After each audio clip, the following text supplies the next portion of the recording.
Howdy ho, I'm Mov, and this is my third YouTube video. I don't remember what day I'm recording this on, but I don't remember how long ago it's been since my other video.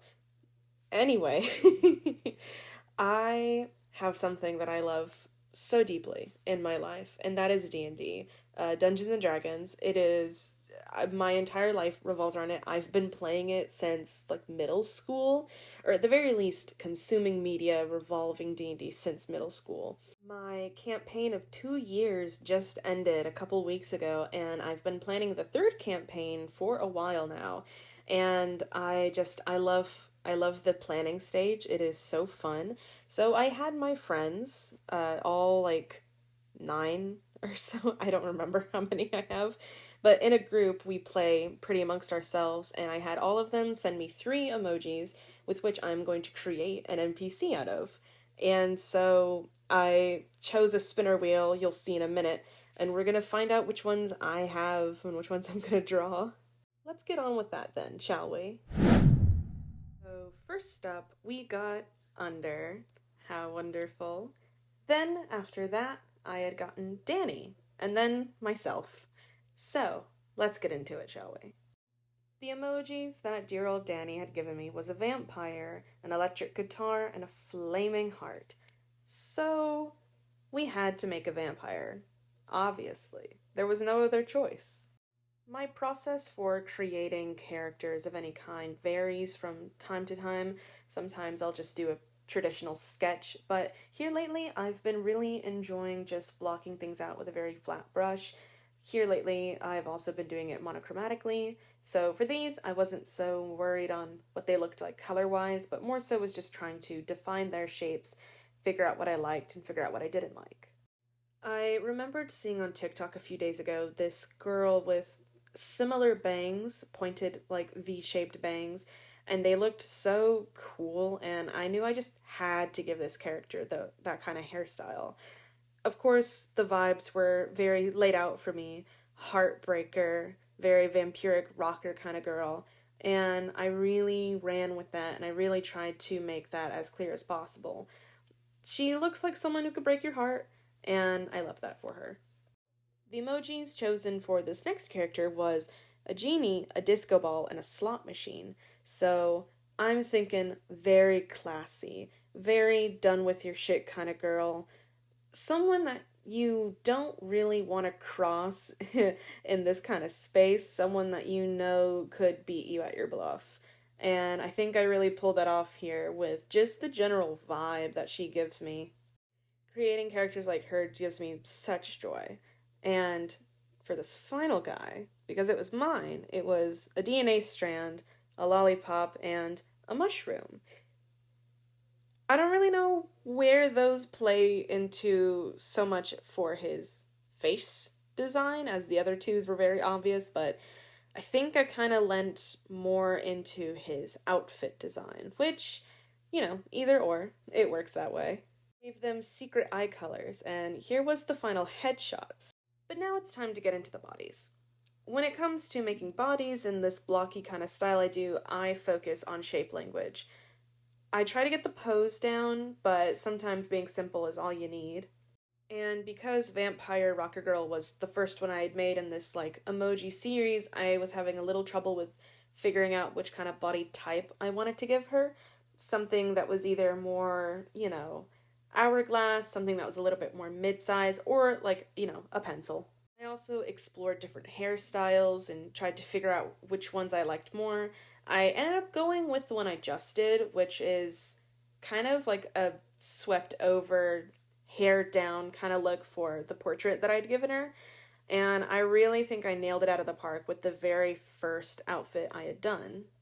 She's giving, I just met you in a black market, and I'm kind of technically doing something illegal, but if you say something, I'm gonna suck all the blood out of your body, and I'm just gonna, kind of kill you. Which, for D&D, that's pretty par for the job. It's pretty standard, I think. Because these are NPCs, and they're not meant to be main characters, at least not yet. I will decide if they are going to be more important later on. But because they are meant to be simple, typically they are one-off introductions, I don't go for anything too out there, so I lean on stereotypes when it comes to vampires, at least in D&D, or general media, I suppose. And I really go for the big billowy sleeves, tattered clothing, very simplistic tropes I go for. Lots of triangles, a lot of points. And I think, in her case, sometimes leaning into those kind of traditional clothing stereotypes can work for a character design. Without even seeing that she has fangs or seeing any other details, looking at her will either give you an impression that she is a vampire or that she might be a witch. Which, is pretty much what I want in this case. I have a classic style of dress, I would say, that I tend to go for, and it is either long or cropped up top, like tight up top and loose on the bottom. And you see that silhouette is pretty much something I play with around on her a lot. And what can I say? It's a tried and true classic. I haven't really thought of a name for her. I have not asked my friends yet for any name suggestions, so we'll see how that goes. But if anyone has any suggestions or any ideas, let me know in the comments below, and I will tell you next video if I happen to find any that I like. Something also that I just had to do for these is put in this signature orange goldie-ish color. With my campaigns, I tend to tie them to a specific color, and I'll explain more in a bit, but here's the final little character lineup. For this one, as I said, very classy lady, very casino, ballroom kind of vibes. I think I fell in love with this character from the moment I saw the disco ball, because I love a good character setup that involves gambling, I guess. I wanted her design to lean more on the simple side, have more of an air of elegance about her, so her clothes are not as detailed as the last one, but I think that speaks a lot to her character and kind of gives you an idea that even though she works in a place like a casino, she's more in it for getting a quick buck, and she doesn't really care that much about the people there. I stuck with very close to the body silhouettes. I didn't really try to stray out it too much. So I really just leaned into trying to cut up the skin showing portions wherever I could and tried to see how many different ways I could cover this character and still have her look elegant and classy. I feel like there's this notion that in order to look elegant or, classy, I wonder how many times I'm going to say that this time, but a lot of people seem to think that you need to show a lot of skin in order to, really get that across. And the first one showcases that, but I hoped to either try and find something that was a little bit more simple or a little more down to earth for the other ones. I see the middle one as something that she'd wear more on the daily side or something that's more of her version of classy. The first one that you're seeing more of other people's idea of what she should be wearing. And of course, the one on the far right is something that she would much rather wear in any other circumstance. As far as backstory goes, I feel like she'll be a great help to the PCs whenever they find themselves in a really strange casino where time doesn't seem to move. I won't say too much. That idea might change later on as well. I can't spoil everything, but I think she's, like I said, she's gonna be a great help. Or is she? How much of what I'm saying is true and how much of it is just a ploy to get my players to trust me or not trust me?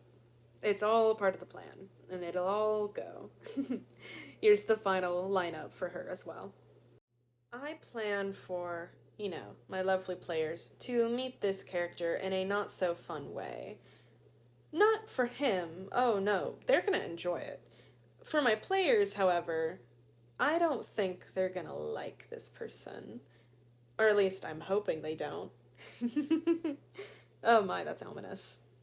See, Lazarus is the kind of person that may seem crazy on the outside, but oh so stereotypically they are quite smart.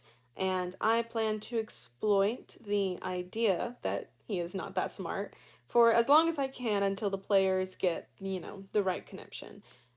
However, I do know that my players will watch this video, so it's not something I can keep up for too long. However, I trust them to stay within their character ideology and let the story play out how it's gonna go. Lazarus is someone who loves to play games, loves to deceive, and loves to indulge in the finer things, such as the other character, but to a degree that he lavishes. He adores everything that he can get his hands on, and he makes sure that you know about it too. The time period that this campaign is set in is going through a bit of a renaissance in terms.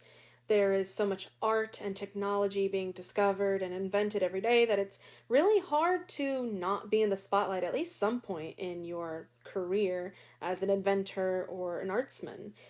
So you could say that a lot of people are trying to one-up each other, to try and steal the spotlight, stay in it as long as they can. For some people, it's a one-in-a-lifetime chance. For Lazarus, however, he's not looking for the spotlight. No, they're looking for something different, and that's where I think my players are not gonna like him. I think it's gonna be really fun to get to play them. I think I'm gonna have a lot of fun exploring this idea that I have in mind. I won't say too much. I won't spoil it. I won't do any of that. But they are someone to look out for. That is all I'll say. But of course, this could just be a ploy to make my players mistrustful. As I said, I know that they will watch these videos, and I know that they will come up with their own ideas as to how to feel. However, it might be that their character feels, which can often be different. Just as every other DM does, I could be leading them astray, and I could be making them think that, well, this standy little guy is something to be feared, when in actuality they are not. Who knows? Who's to say? Not me. Well, actually me, but you know what I mean. I'm really, really excited to already get to work on the next set of 3. I have an idea of, kind of where I want to go with the vibe of them, because of course I don't know what I'm going to get yet, but I have so many emojis to pick from. It's almost a little scary how many options there are. But here is the final lineup of Lazarus. A bit of a shorter video, for sure, but I had a lot of fun making this one. As I said before, character design is my bread and butter. It is my cup of tea, and it is my jelly and jam. I love it so much.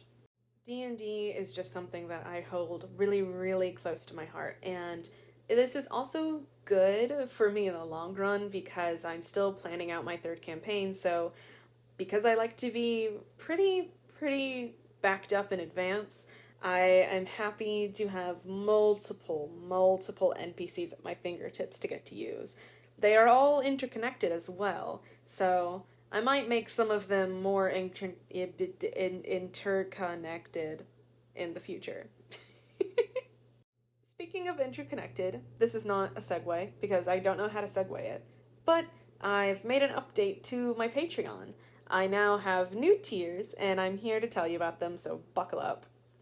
For $1 a month, we have the New Moon tier. You get your name at the end of my videos, and of course my eternal love. For $3 a month, you can join the Crescent Moon, which also gets you access to whips and any quality HD resolution versions of any illustrations I make.